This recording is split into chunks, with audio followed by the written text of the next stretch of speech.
প্রিয় ছাত্ররা, আজকের জীবাইকে স্বাগতম। আজ আমরা জানব জীবন কি, জীববিজ্ঞান কি এবং জীবদের কিভাবে শ্রেণীবিন্যাস করা হয়। প্রথমে বলো তো, জীব আর জড়বস্তুর মধ্যে পার্থক্য কি? খুব সহজ। জীব শ্বাস নেয়, খাদ্য গ্রহণ করে, বংশবৃদ্ধি করে এবং উদ্দীপনায় সাড়া দেয়। কিন্তু জড়বস্তু এসব করতে পারে না। যেমন মানুষ, গাছ, পাখি হলো জীব, আর চেয়ার, টেবিল, পাথর হলো জড়বস্তু। ছাত্রছাত্রীরা, বিজ্ঞানীরা মনে করেন প্রায় ৩.৫ বিলিয়ন বছর আগে পৃথিবীতে রাসায়নিক বিক্রিয়ার মাধ্যমে প্রাণের সৃষ্টি হয়েছিল।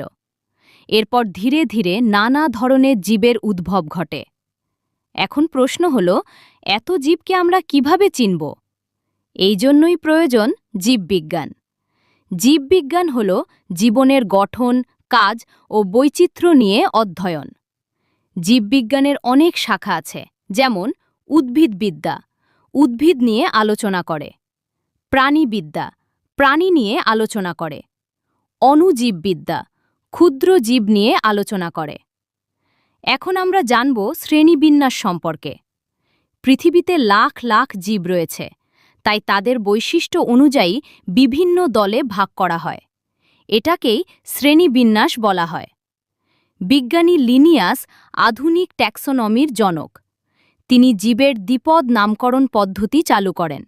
যেমন মানুষের বৈজ্ঞানিক নাম হোমো স্যাপিয়েন্স। এখন আসি ৫ রাজ্য শ্রেণীবিন্যাসে। জীবদের ৫টি রাজ্যে ভাগ করা হয়েছে, যেমন ১. মোনেরা, ২. প্রোটিস্টা, ৩. ফানজাই, ৪. প্লান্টি, ৫. অ্যানিমেলিয়া। উদ্ভিদ রাজ্যের প্রধান গোষ্ঠী হল অ্যালগি, ব্রায়োফাইটা, টেরিডোফাইটা, জিমোনোস্পার্ম ও অ্যাঞ্জিওস্পার্ম। আর প্রাণী জগতেও বিভিন্ন পর্ব রয়েছে। মনে রাখবে ছাত্রছাত্রীরা, জীবদের সঠিকভাবে জানার জন্য শ্রেণীবিন্যাস খুব গুরুত্বপূর্ণ। আজকের ক্লাস এখানেই শেষ।